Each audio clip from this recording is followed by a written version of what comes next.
again. So today is Wednesday, the 27th of May. So we've just finished Magna at the weekend, and I've got a couple of orders to do and ship. So today's video is going to be focusing more on those. We're going to do a cushion, 30cm cushion with our bumblebee design, and a glow in the dark moon mat, 8 inches, I believe it is. I'll have to double check.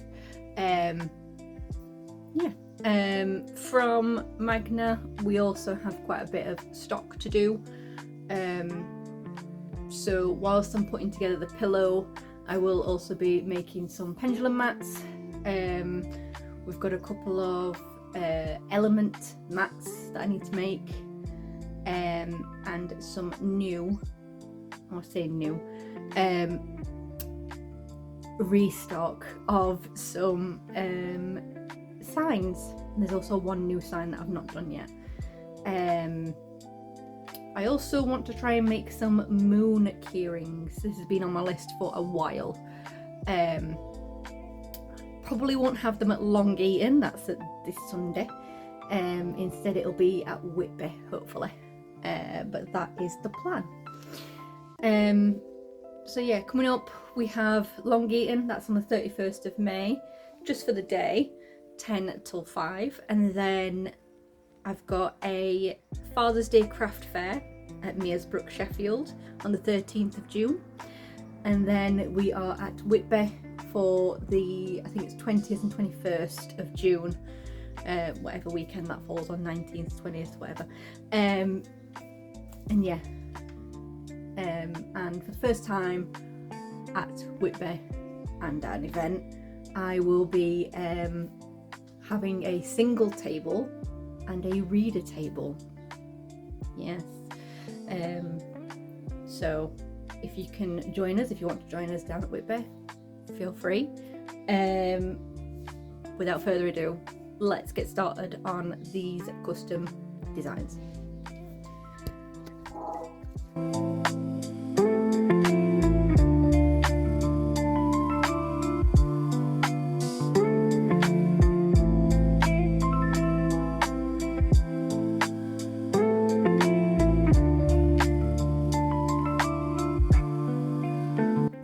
So this lady has requested it on cream.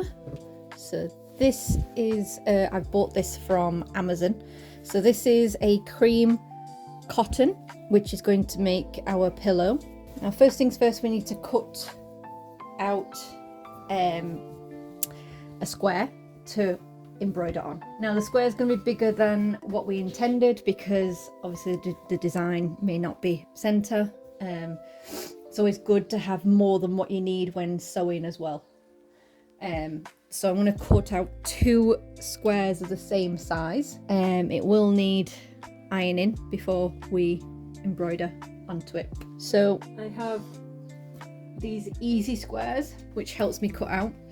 So this is a 32cm square, which is what I typically use for my pillows, to then get a 30cm pillar.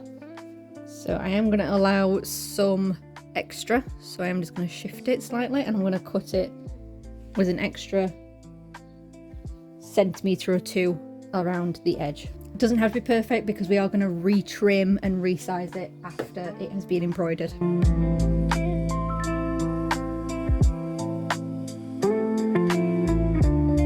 just going to iron this. Now that it's ironed a bit more flat, we're going to make an impression so that we can get our design centered. And what I'm going to do is I'm not going to include the fringe at the top. So when I'm folding the material into the center, I'm putting it just below this fringing. And again, iron to get a nice impression flat line. Okay. From there, I'm going to fold it again. This bit here that we just made across, that is going to be the center of our design. And these crosshairs are going to help us with our hoop placement. So from here I'm going to have some wash away stabilizer, and we're going to cut enough to cover our hoop. This is an 8x8 hoop and it should fit our design very nicely. And we're probably going to need some pins as well. Zoom out a bit so you can see what I'm doing.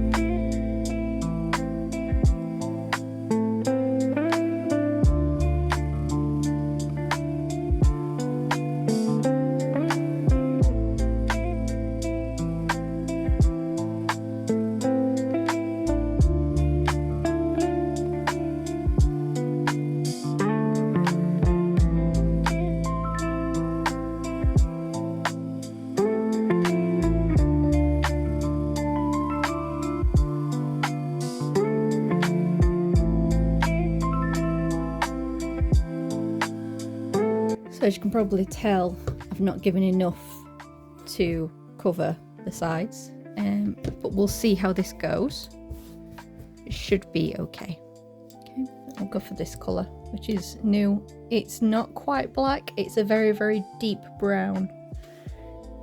Probably won't be able to see it because of the glare, but it is a very, very dark brown. So now on we go.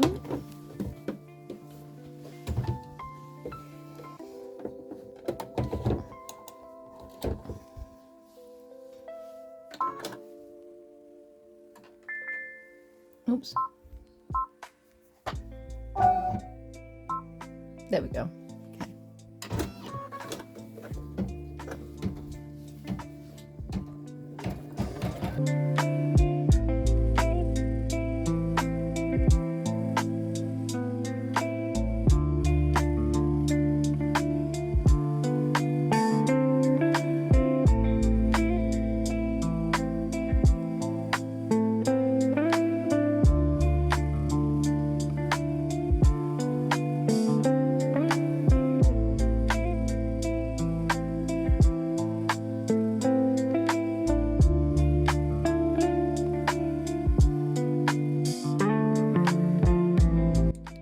This design takes about 65 minutes to stitch out. That's not including any thread changes or bobbin changes either.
So as you can see here, the fabric began to bunch up, and that's not what we want at all.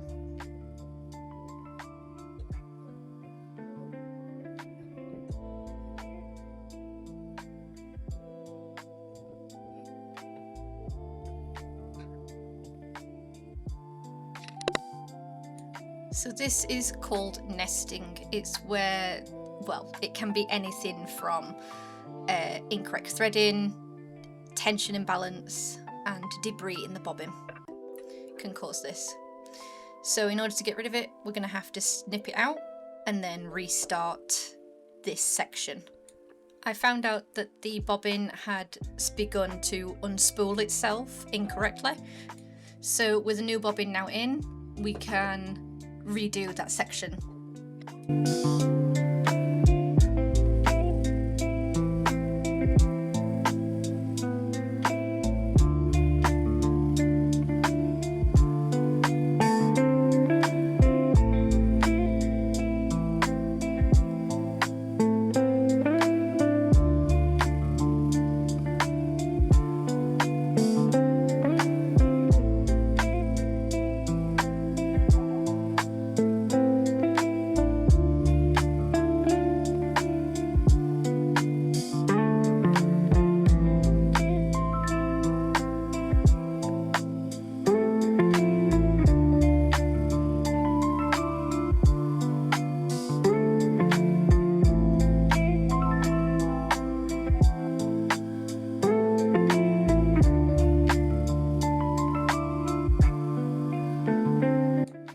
Design done, it is now time to pin and sew down the zipper into place.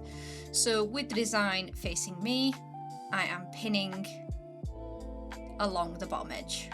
You'll want the zipper to be face down so that when you flip it around, it will show the right way.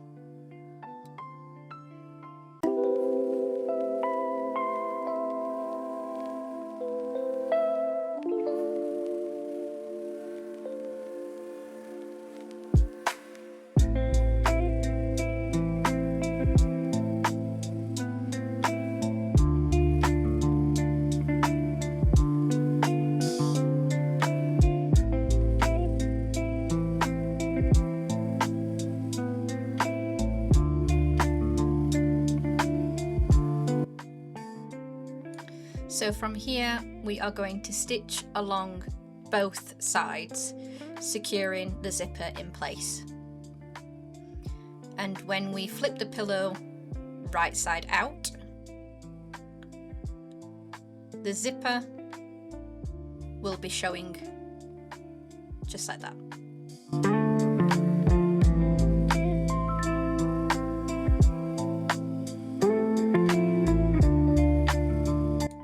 On my sewing machine, I am switching to a zipper foot. This will make it so much easier to sew down the zipper.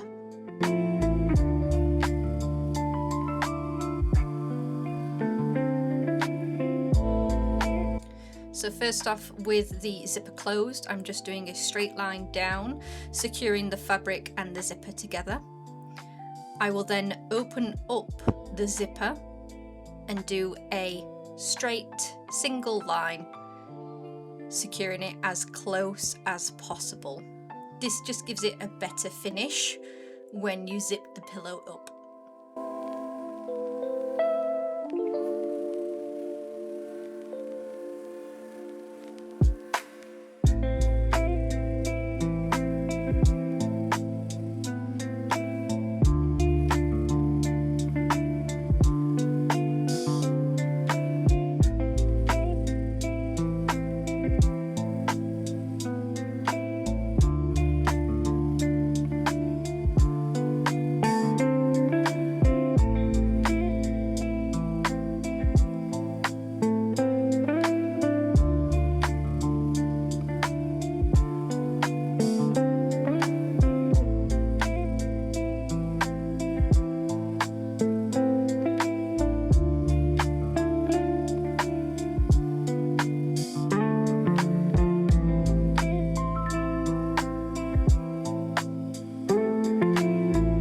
With both sides now secure, I'm just checking that the zip opens and closes.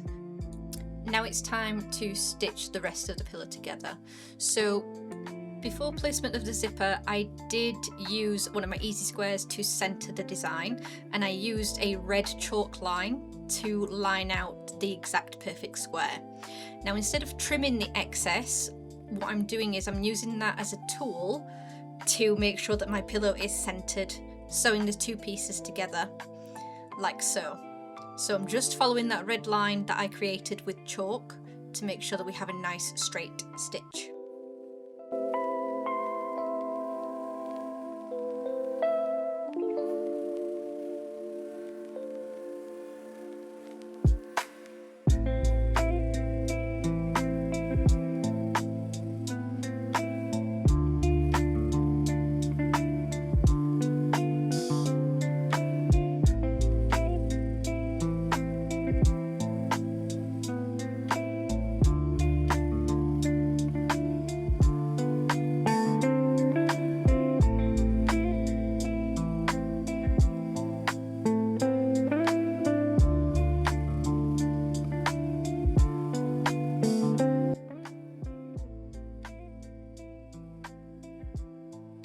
if you're like me and don't have an overclocker or a serger, this is a little tip that you can do. So I'm just trimming off the excess fabric here, and then I'm going to go over my straight stitches with a zigzag stitch. This interlocks the fabric together, making sure that it's not going to come undone. This is the same or similar to what an overclocker or a serger would do. It's just an extra step rather than it being quick and easy.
Finally, we can turn our project the right way around and put in a pillow pad.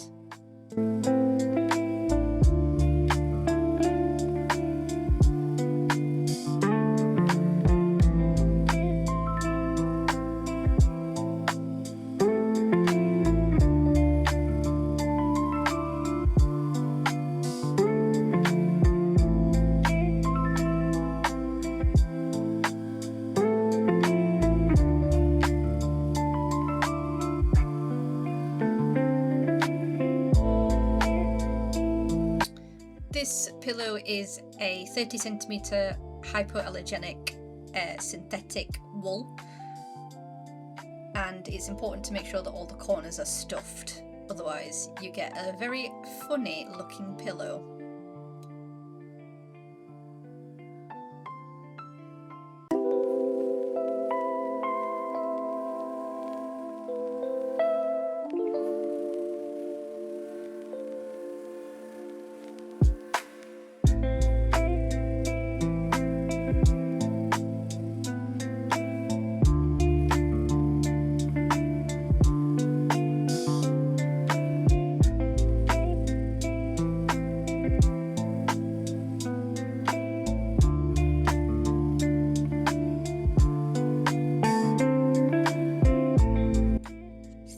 For staying till the end and watching me put together a custom cushion. If you're interested in purchasing your own cushion, handmade, bespoke, that kind of thing, then drop me a message or you can purchase through the website. I look forward to seeing you again. See you later.